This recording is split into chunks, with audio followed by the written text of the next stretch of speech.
Chapter 3 The Wisdom of Ages. With little recognition of the time that had passed between their last meeting, Monica spoke in familiar tones and slang to Bethany on the telephone the next day. Declining the invitation to come over, Monica talked Bethany into meeting her at the coffee shop in town they had frequented in their teen years. Leaving her mother and sister at home, she took her old bike from the garage and pedaled the mile into the commercial area.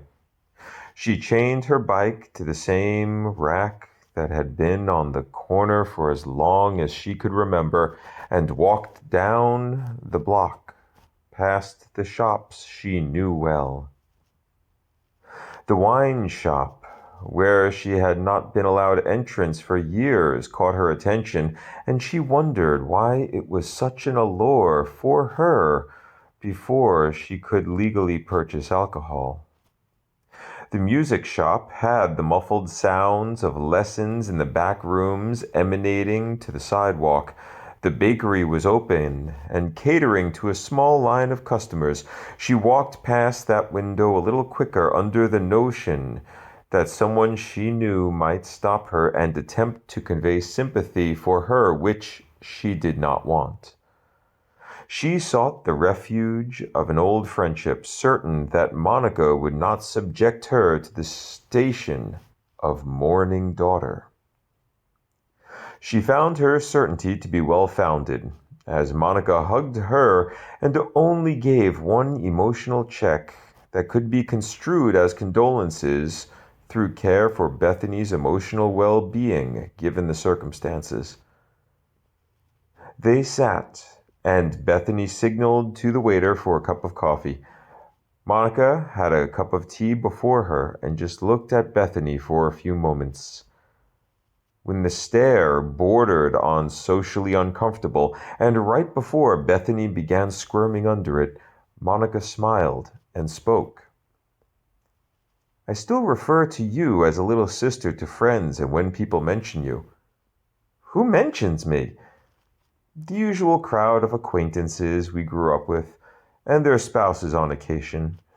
You're quite the conversation topic for us small towners."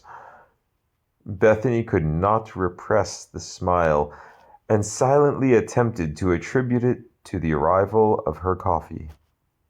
Monica did not aggrieve her the moment of pride, but smiled in harmony.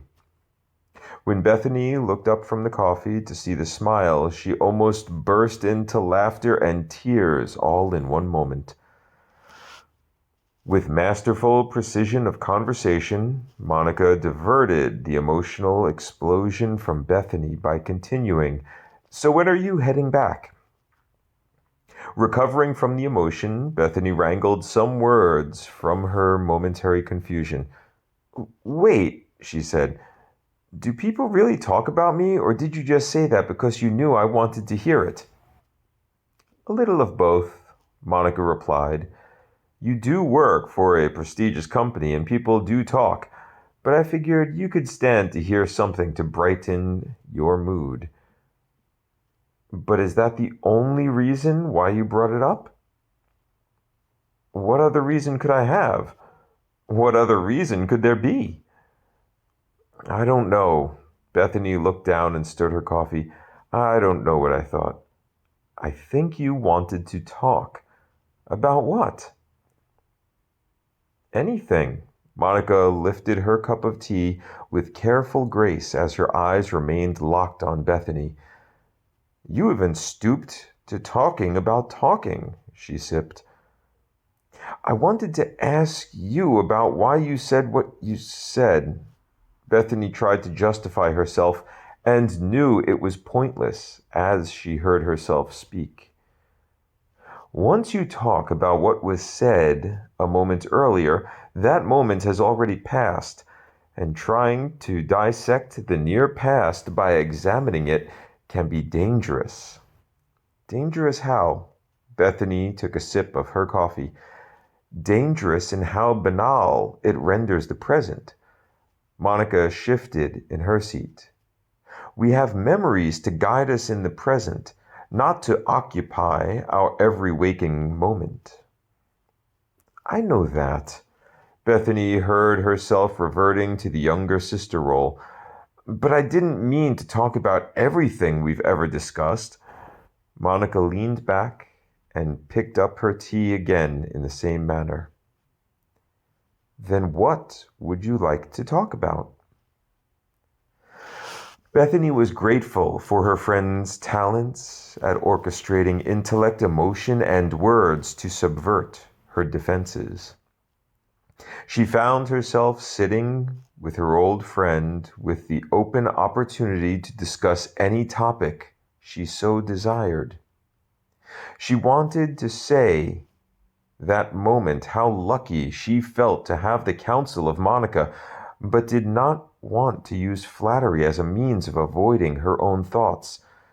Yet she did not want to amplify the minor crisis she was experiencing in the wake of yesterday's funeral. From that thought, she drew her topic of conversation. Why do I think that my emotional crisis after losing Dad is a minor one? She asked. Monica slightly squinted and turned her head just enough to accent her possible misunderstanding of the question. I mean, Bethany alternated, looking away from the intense stare of her friend and back as she spoke.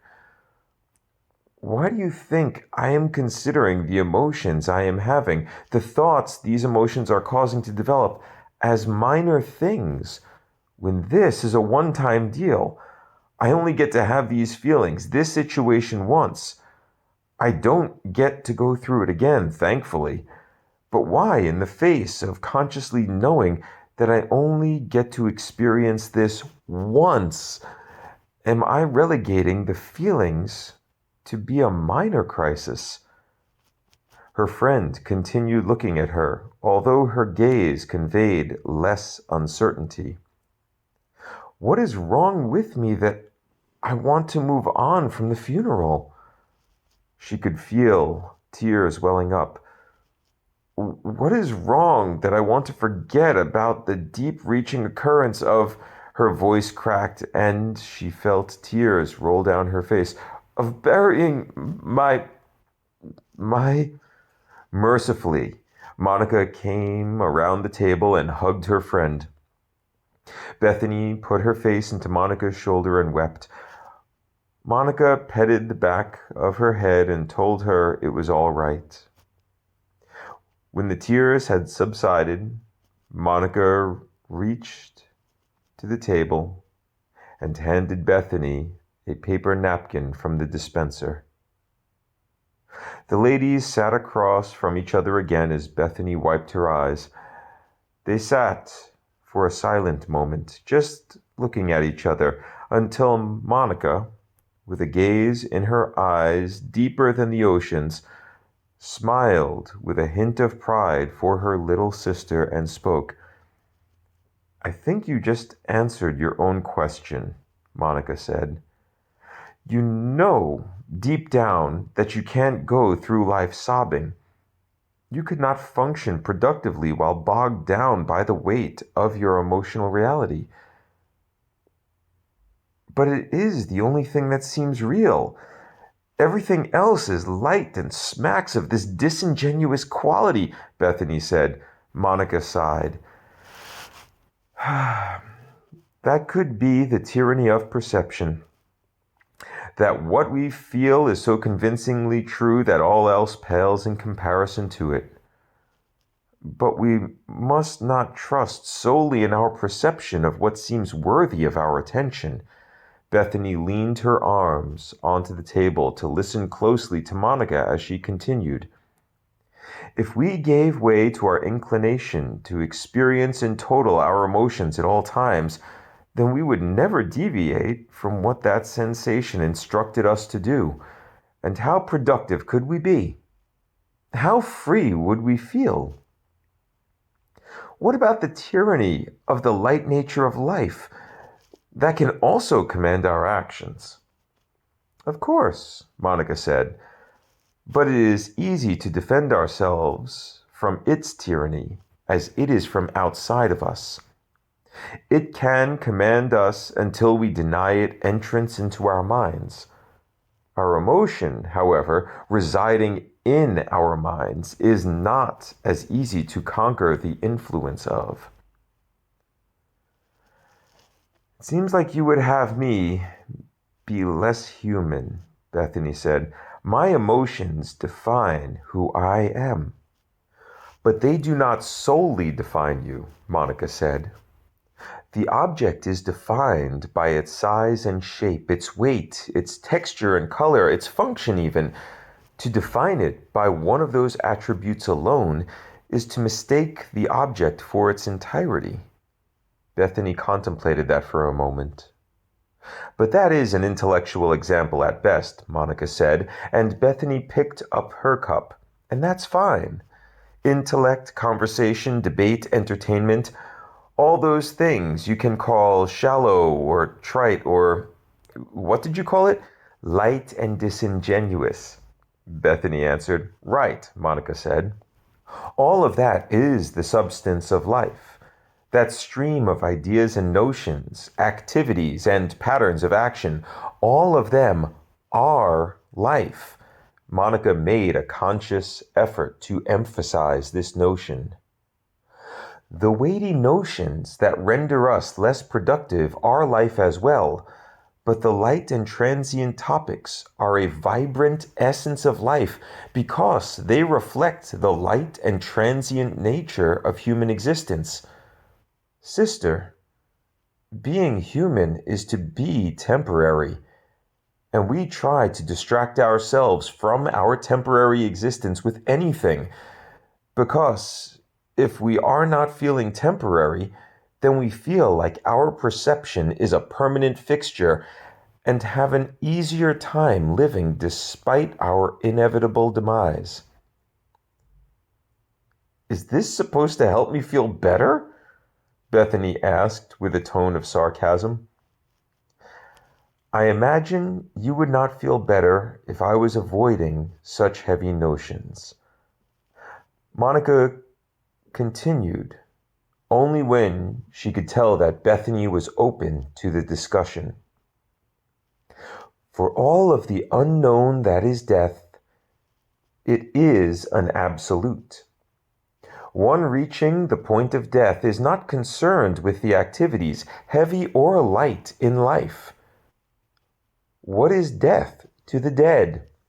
We know not. What is death to the living? A reminder of the heavy notion that is our own mortality, the temporary nature of our existence. We have the ceremonies surrounding death for the benefit of the living, so that we can experience the deeper feeling and exonerate it before it weighs us down. Monica sighed deeply. It seems the curse of longevity is to experience the heavy feelings wrought by many reminders of mortality. The ladies were silent. So, let me get this straight, Bethany said. You want me to embrace the shallow attributes of life because I can and because dead people can't. Monica did not speak, but smiled in a manner imperceptible to other people than her close friends. And this will allow me to retain my capacity to feel things, like sadness over the deaths of my friends and family members, as I continue to live as long as I can just to be rewarded for my longevity with repeated reminders of my own mortality that I will seek to distract myself from with shallow activities and attention to trite subjects? Bethany nodded. Is that about right? If I told you anything other than what I am saying now, Monica said with a smile, wouldn't you feel bad about your statement?